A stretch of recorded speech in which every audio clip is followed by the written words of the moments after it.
ओम अज्ञानतिमिरन्धस्य ज्ञानाञ्जनशलाखया चक्षुरुन्मिलितं येन तस्मै श्रीगुरुवे नमः। नमो ओम विष्णुपदाय कृष्णप्रेष्ठाय भूतले श्रीमते भक्तिवेदान्तस्वामिन् इति नामिने।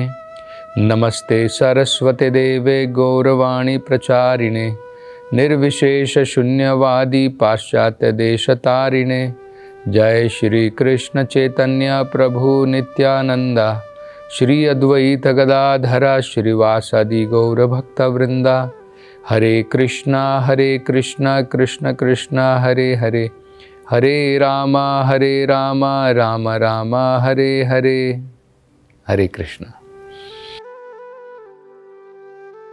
तो भगवान कपिल एक बड़ा महत्वपूर्ण अंग जो है भक्ति का बता रहे थे कि जब कोई भगवान की भक्ति में आगे बढ़ता है, जब उसे साक्षात्कार होता है, तो वो इस निष्कर्ष पर पहुंचता है, उसे ये साक्षात्कार होता है कि भगवान मंदिर में भी है और भगवान सभी जीवों के हृदय में भी विराजमान है। सर्वभूतेषु हृदयम।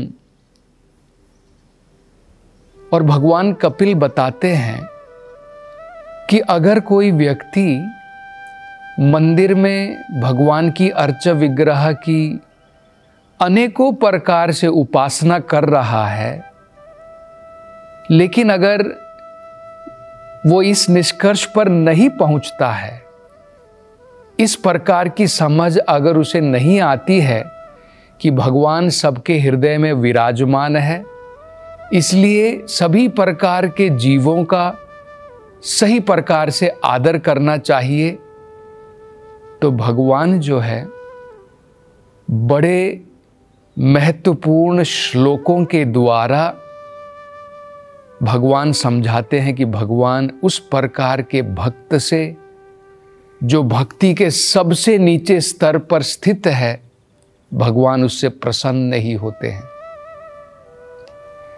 तो भगवान कपिल देखिए कौन कौन से शब्दों का प्रयोग करते हैं ऐसे व्यक्ति के लिए जो भगवान को केवल अर्च विग्रह के रूप में मंदिर में उनकी पूजा करता है, लेकिन दूसरे जीवों के साथ में किस प्रकार का व्यवहार करना है वो उसकी समझ में नहीं है। तो भगवान कपिल कुछ बड़े महत्वपूर्ण शब्दों का प्रयोग करके हमें समझाते हैं। पहले वो कहते हैं सर्वेषु भूतेषु भूत आत्मा।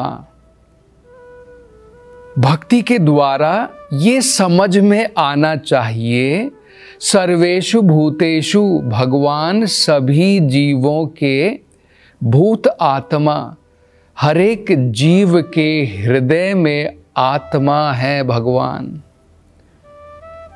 मतलब इस शरीर में आत्मा तो है, आत्मा की भी आत्मा जो है वो परमात्मा भगवान है।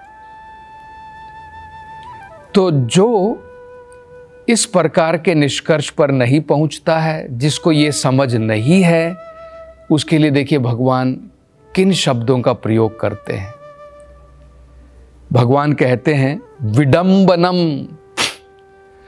उसकी भक्ति जो है विडंबनम है, मतलब एक प्रकार से नकल मात्र है। बाहरी रूप से दिख रही है कि भक्ति है, पर उस व्यक्ति के चेतना के अंदर में भगवान के प्रति सही प्रकार की भावनाएं नहीं है। ये एक प्रकार से मात्र दिखावटी भक्ति है। तो पहले शब्द का भगवान प्रयोग करते हैं विडंबनम। आगे भगवान कहते हैं मोढ़यात भस्मनि जहोति सहा। मतलब इस प्रकार का व्यक्ति मोढ़यात अज्ञानता से भरा हुआ है, उसके अंदर में साक्षात्कार नहीं है, सही प्रकार का ज्ञान नहीं है। और भस्मनि जुहोति यह, उसकी भक्ति उस प्रकार से है जैसे मानो व्यक्ति यज्ञ में, हम यज्ञ में जब आहुति डालते हैं, जैसे मान लीजिए यज्ञ में लकड़ियां होती हैं और उसमें हम आहुति डालते हैं, तो आहुति डालने के समय में हम उसमें घी का प्रयोग करते हैं। तो घी जब आप अग्नि में डालेंगे तो अग्नि प्रज्वलित होती है और बढ़िया तरीके से।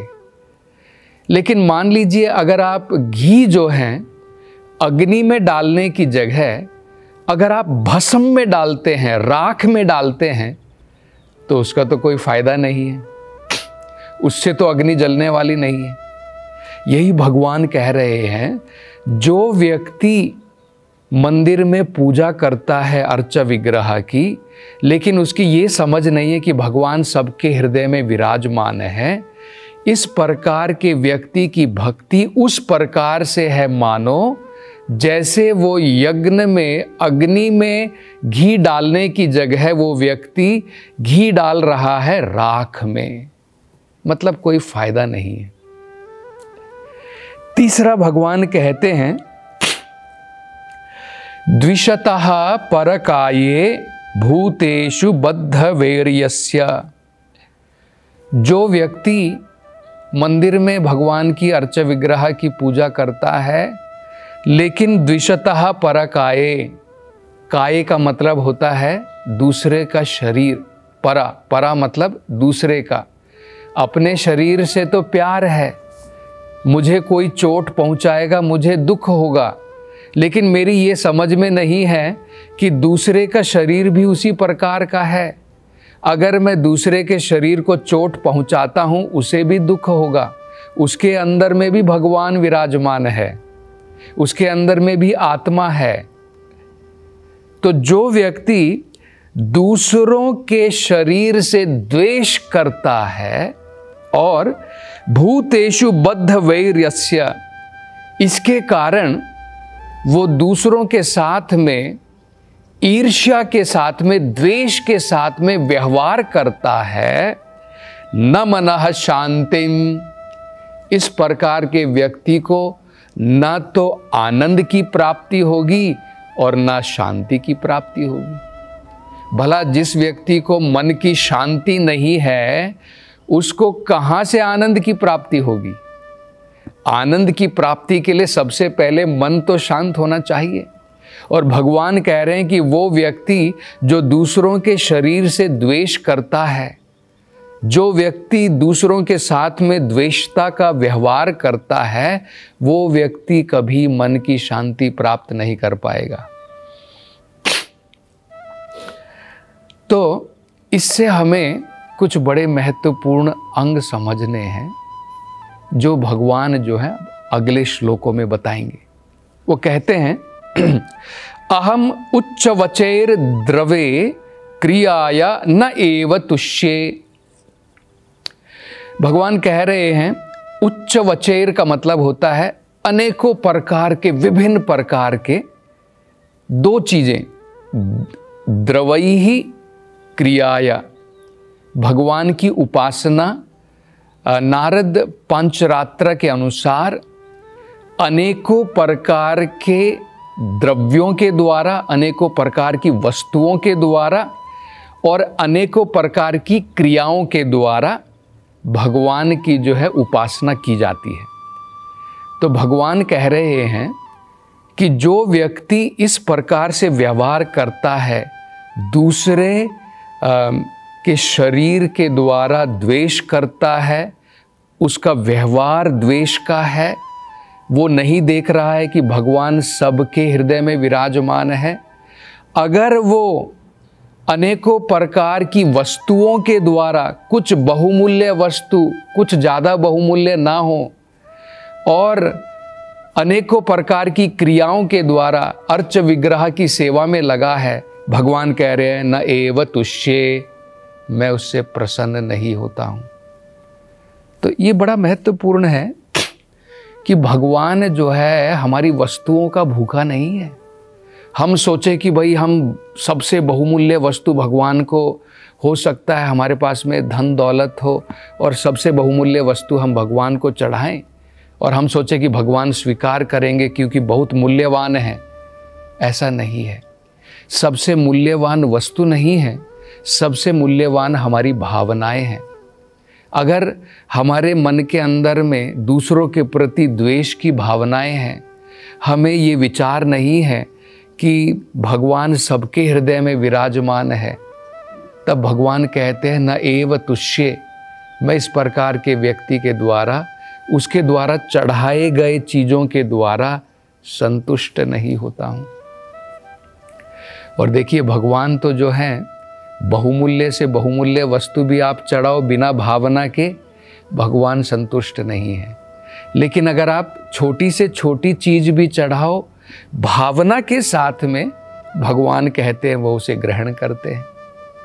पत्रम पुष्पम फलम तोयम, ये कोई ज़्यादा बहुमूल्य नहीं है। एक पत्ता, तुलसी का पत्ता, जल, तोयम, या फिर आप कुछ फूल फल चढ़ाते हैं तो भगवान कहते हैं भावनाओं के साथ में, भक्ति के साथ में, प्रेम के साथ में अगर आप चढ़ाएंगे, और प्रेम का मतलब ऐसा नहीं है कि मैं भगवान से प्रेम करूं और मैं जीवों से द्वेष करूं, ये प्रेम नहीं होता है। मान लीजिए अगर आपको कोई कहे कि भाई मैं तुमसे तो प्रेम करता हूं लेकिन जो तुम्हारा कुत्ता है उसको लात मारूंगा, तो आप उससे क्या प्रसन्न होंगे? आप उससे खुश नहीं होंगे। इसी प्रकार से अगर हम कहें भगवान मैं आपसे तो प्रेम करता हूं लेकिन आपके जो ये अंग हैं, आपके जो ये अंश हैं, सारे जीव, मैं इनसे वैर करता हूं, मैं इनसे द्वेष रखता हूं, तो क्या भगवान प्रसन्न होंगे? भगवान प्रसन्न नहीं होंगे। तो यही भगवान जो है समझा रहे हैं कि व्यक्ति को, ऐसा जो व्यक्ति होता है जिसे ये अभी तक समझ में नहीं आया है कि मैं सबके हृदय के अंदर में विराजमान हूँ, तो ऐसा व्यक्ति जो है भक्ति के बड़े नीचे स्तर पर है। तो इन लोगों के लिए अब भगवान देखिए क्या सलाह देते हैं, बड़ा महत्वपूर्ण है। भगवान सलाह देते हैं, वो कहते हैं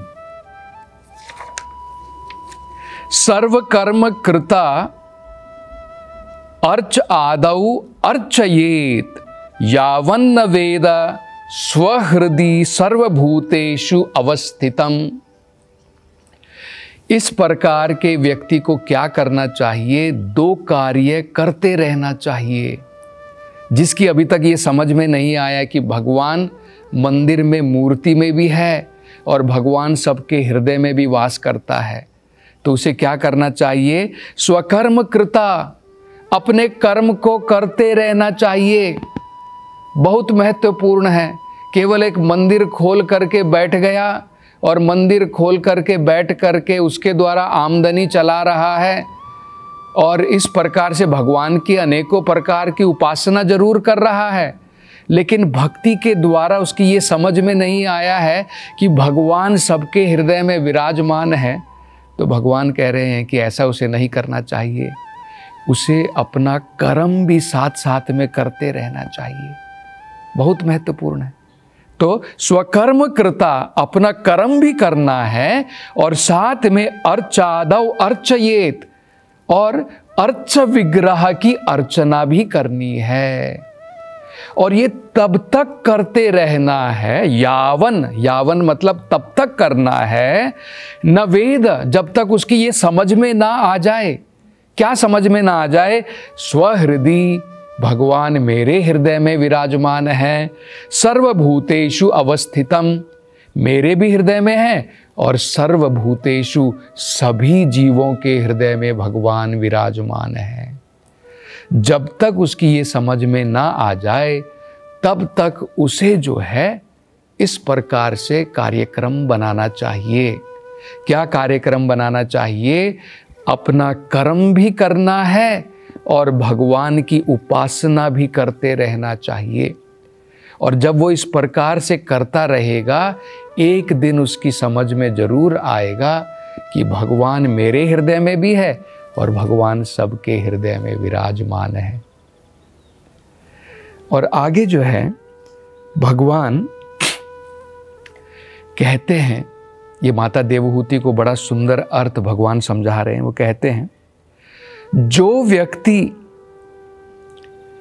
इस प्रकार से दूसरे प्राणियों से द्वेष रखता है, भगवान कहते हैं मैं उसके लिए भय के रूप में प्रकट होता हूं। उसका जीवन अनेकों प्रकार की चिंताओं के द्वारा, अनेकों प्रकार के भय से भरा रहेगा, और वो भय मैं हूं। तो भगवान उसके लिए प्रेम की मूर्ति की जगह में भय की मूर्ति के और मृत्यु के रूप में प्रकट होते हैं। भगवान के अनेकों रूप हैं।